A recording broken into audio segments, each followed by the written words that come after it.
ने कहा कि जिस कौम को अपने रहनुमाओं की समझ न हो उसके ऊपर जालिम हुक्मरानों को मुसल्लत कर दिया जाता है। इमामगंज का, गया का, बिहार का, देश का अगर जालिम हुक्मरान अगर जालिम है, इसका मतलब है कि कहीं न कहीं आपसे अपने रहनुमाओं को चुनने में गलती हुई है, तभी तो ये दुर्दशा हुआ। नमस्कार, हमारा नाम है समरीन और आपने देखना शुरू कर दिया है लाइव सिटीज। देखिए, आपको मालूम है कि पूरी तरह से मुस्तैद हो चुका है जनसुराज, पूरी तरह से एक्टिव और सक्रिय हो चुके हैं जनसुराज के सूत्रधार प्रशांत किशोर। देखिए, आपको ये मालूम है कि बिहार की 4 विधानसभा सीटों पर उपचुनाव होना है।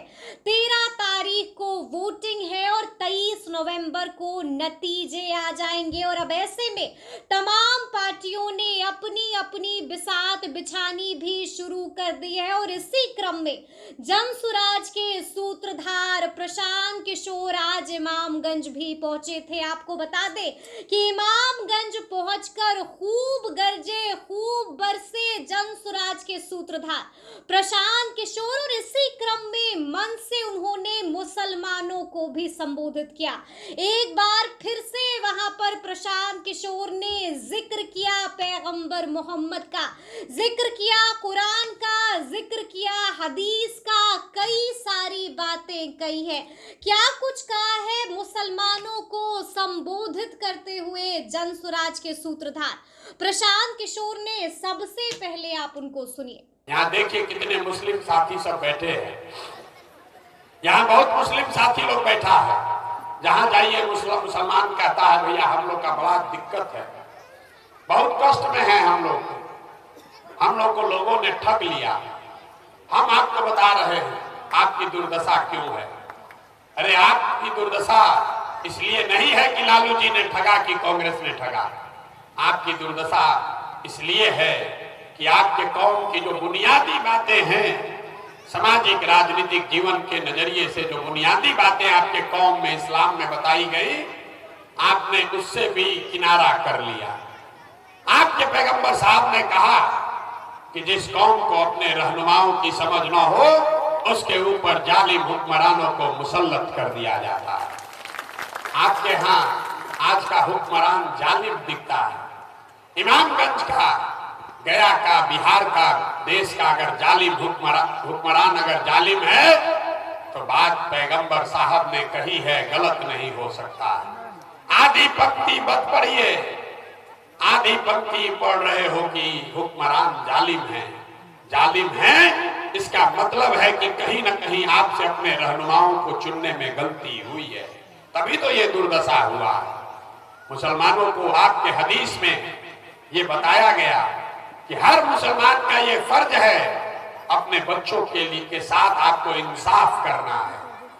आपके हदीस में ये लिखा गया कि आपको अपने बच्चों को अच्छा नाम देना है, उसकी अच्छी परवरिश तरबियत करनी है। और जितने मुसलमान हैं उनको अपने बच्चों की चिंता नहीं है। आपके बच्चे बिना कपड़ा के घूम रहे हैं, उनकी पढ़ाई नहीं है, उनको खाने का नहीं है, लेकिन आपको अपने बच्चों की चिंता नहीं है। आपको चिंता है कि भाजपा को हराएगा कौन, लालू को जिताएगा कौन। तो भैया आपका दुर्दशा नहीं होगा तो किसका दुर्दशा होगा। अरे आप दिन में 5 बार नमाज पढ़ते हैं, कुरान पढ़ते हैं, कुरान की शुरुआत करते हैं इकरा बिस्मे रब्बे कहते हैं। जिस कुरान का पहला शब्द है इकरा, उस समाज का ज्यादातर आदमी बच्चा आज अनपढ़ है, लेकिन आपको उसकी कोई चिंता नहीं है। आप तो मोदी और लालू के झगड़े में पड़े हैं, तो आपका दुर्दशा नहीं होगा तो किसका दुर्दशा होगा। आपको प्रशांत किशोर क्या बताएंगे। अरे जब आप अपने पैगंबर साहब के बताए हुए रास्ते पर नहीं चल रहे हो तो प्रशांत किशोर के कहने से आप सुधरने वाले हैं? न सुधरने वाले, नहीं सुधरने वाले हैं। आपको कहा गया कि हक और बातिल में आपको हक के साथ रहना है, तादाद नहीं देखनी है। और मुसलमान कहता है तादाद किधर है, भाजपा को कौन हराएगा। आपको कहा गया तादाद मत देखो, हक के साथ रहो। और जितने मुसलमान बैठे हैं 5 वर्ष बैठ के तादाद की गणना कर रहे हैं कि तादाद किधर ज्यादा है, सही है या गलत है, इसकी चिंता आपको नहीं है। आपको चिंता है तादाद किसकी ज्यादा है। तो जब हक को छोड़कर तादाद के पीछे जाओगे तो नुकसान तो होगा ही मेरे भाई। यही बात बताने आए हैं।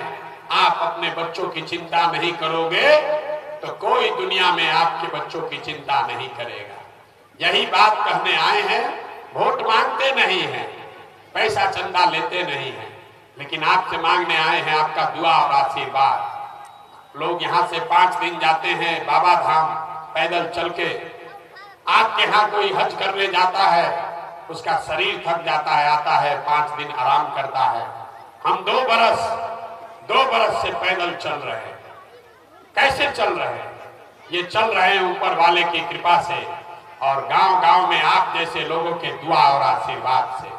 अगर आपको लगता है कि जो बात बता रहे हैं वो ठीक बात है, जो प्रयास कर रहे हैं वो ठीक प्रयास है, तो और कुछ नहीं, एक बार हाथ उठाकर दुआ और आशीर्वाद दीजिए और बताइए कि ये प्रयास होना चाहिए कि नहीं होना चाहिए।